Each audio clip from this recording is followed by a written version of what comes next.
பிரியமானவர்களே, இந்த நாளுக்கான வேத வார்த்தைக்கு நேராய் உங்களை அன்போடு கூட அழைக்கிறோம். இந்த நாளின் தியானத்துக்கென்று ஏசாயா 47 அதிகாரம் 4வது வசனம்.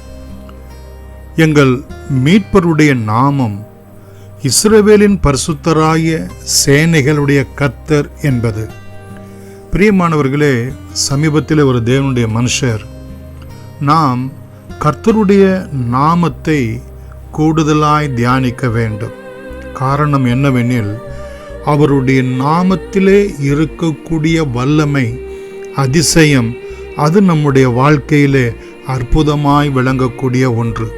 இந்த ஒரு வேத வசனத்திலே மீட்பர், பரிசுத்தர், இஸ்ரவேலின் பரிசுத்தர், சேனைகளுடைய கர்த்தர் என்று நாம் பார்க்கிறோம்.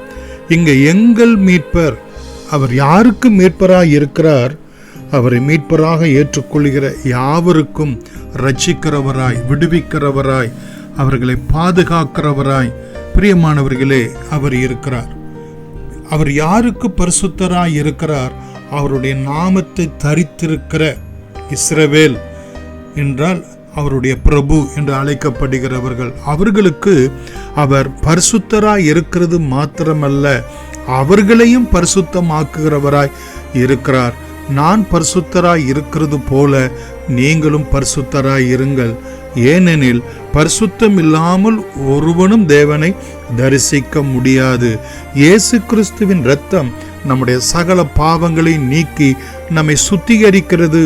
அவரே நமக்கு மீட்பும் பரிசுத்தமும் ஞானமுமாய் இருக்கிறார் என்று வேதத்திலே பார்க்கிறோம். சேனைகளுடைய கர்த்தர் என்பது, பிரியமானவர்களே, அந்த நாமத்துக்கு கீழாக வந்தவர்களுக்கு நிறைவான பலன். ரூத் 2:12 பார்க்கிறோம், இஸ்ரவேலின் சேனைகளுடைய கர்த்தருடத்தில் வந்திருக்கிற உனக்கு அவரால் நிறைவான பலன் என்று சொல்லப்பட்டிருக்கிறது.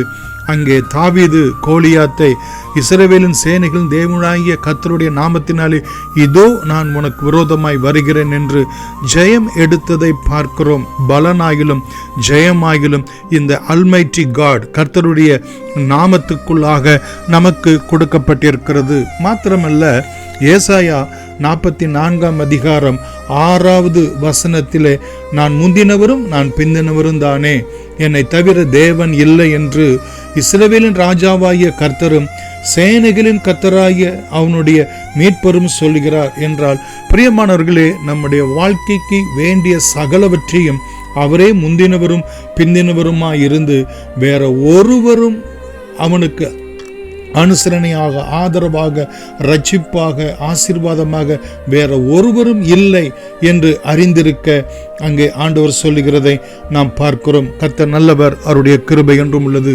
ஏசாயா 48 அதிகாரம் 17வது வசனத்திலே, இஸ்ரவேலின் பரிசுத்தராய் இருக்கிற உன் மீட்பரான கர்த்தர் சொல்லுகிறதாவது, பிரயோஜனமாயிருக்கிறதை உனக்கு போதித்து நீ நடக்க வேண்டிய வழியிலே உன்னை நடத்துகிற உன் தேவனாகிய கர்த்தர் உன் வாழ்க்கைக்கு எது லாபகரமானது, எது பிரயோஜனமானது, எது ஆசீர்வாதமானது, எது நித்தியமானது, எது உண்மையானது, அதை உனக்கு போதிக்கிறவராய், அதிலே நடத்துகிறவராய் நம்முடைய இஸ்ரவேலின் பரிசுத்தர் இருக்கிறார் என்று அங்கே நாம் பார்க்கிறோம்.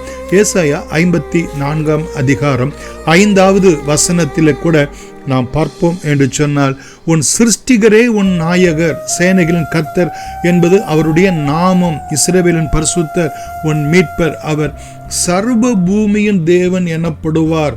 சர்வ பூமியினுடைய தேவனாய் இருக்கிறவர் நமக்கு தேவனாய் இருந்து நம்முடைய நாயகராக, நம்முடைய சிருஷ்டிகராக நித்தம் நடத்துகிற அவர் வல்லமை உடையவராய் இருக்கிறார்.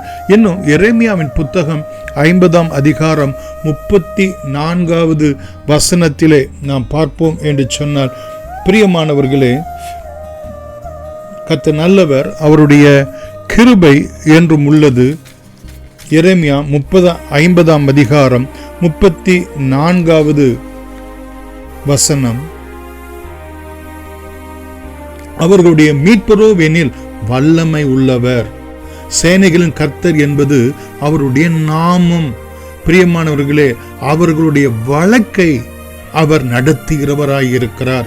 நமக்கு வேண்டியதான நியாயத்தை, நீதியை அவர் நமக்காக வழக்காடுகிறவராய் நம்முடைய வழக்கை சக்சஸ்ஃபுல்லாக நடத்தி நமக்கு அருளுகிறவராக இருக்கிறார் என்று அங்கே நாம் பார்க்கிறோம். ஏசாயா 51 எரேமியா 51 அதிகாரம் 56வது வசனத்திலே பார்ப்போம் என்று சொன்னால், நமக்கு சரி கட்டுகிற தேவனாகிய கர்த்தர் நிச்சயமாய் பதில் அளிப்பார்.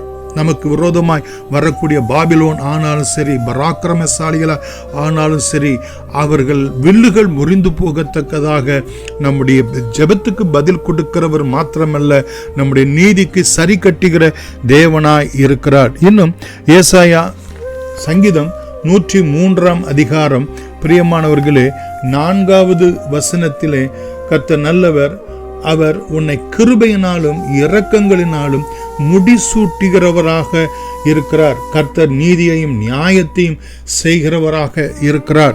இன்னும் 106 சங்கீதம் 10வது வசனத்திலே நாம் பார்ப்போம் என்று சொன்னால், பகைஞருடைய கைகளுக்கு விலக்கி ரட்சித்து சத்துருடைய கைக்கு விலக்கி மீட்கிறவராய் இருக்கிறார் என்று அங்கே நாம் பார்க்கிறோம்.